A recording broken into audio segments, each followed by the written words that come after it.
Muzei Hamos Muhindo, a Congolese refugee, recounts of the recent Lake Albert tragedy, his interpass with emotional overtones. Today, Muhindo speaks Flores Luganda. He now cuts a forlorn and dejected figure after his entire family perished in the murky waters of Lake Albert. Muhindo lives in a sprawling Kyangwali refugee settlement in Hoima district. He came here last year after fleeing clashes between the M23 rebels and the government forces in Kamango in the restive Kivu province. This elderly woman also lost a number of her relatives in the tragedy.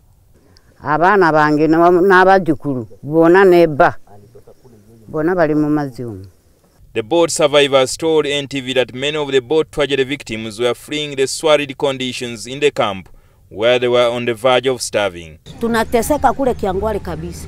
Njaa na magonjwa. Mtu hawezi kuishi bila kukula. Njala. We are really sorry about the incident that happened. To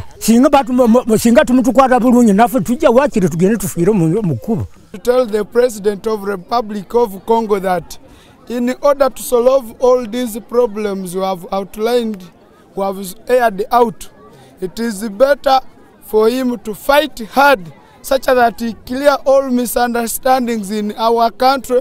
We go and live peacefully. But their colleague John Bosco Capella, who has lived at this refugee settlement since 1998, does not wish to go back home. At the moment, I don't think where I come from is safe for me to return. I am still here. Then you find that you have maize.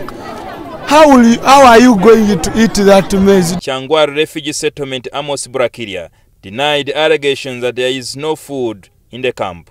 Nobody allowed them.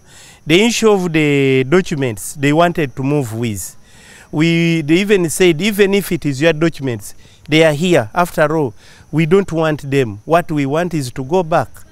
No, when we went down deep, it was on an influence of their chief who was calling them. Of course, I've been hearing him and has been communicating to most of our people. Authorities here say refugees in Kyangwali receive food rations every month.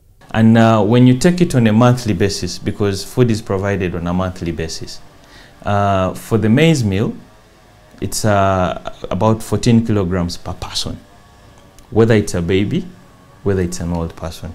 However, because of a sharp rise in the number of refugees and the funding deficit of 60%, they are grappling with a shortfall. And currently we are at funding level of about 40% in terms of our total need. So that means that we are unable to adequately provide for all the needs and services that we would want to. And in terms of competing priorities, we know what's happening in Syria, where we have close to 2 million refugees.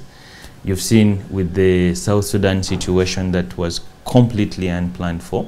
The refugee explosion has been attributed to the volatile situation prevailing in the neighbouring South Sudan.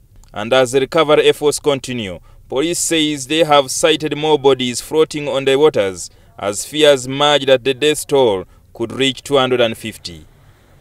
Jingo Francis, NTV, Kyangwali, Hoima District.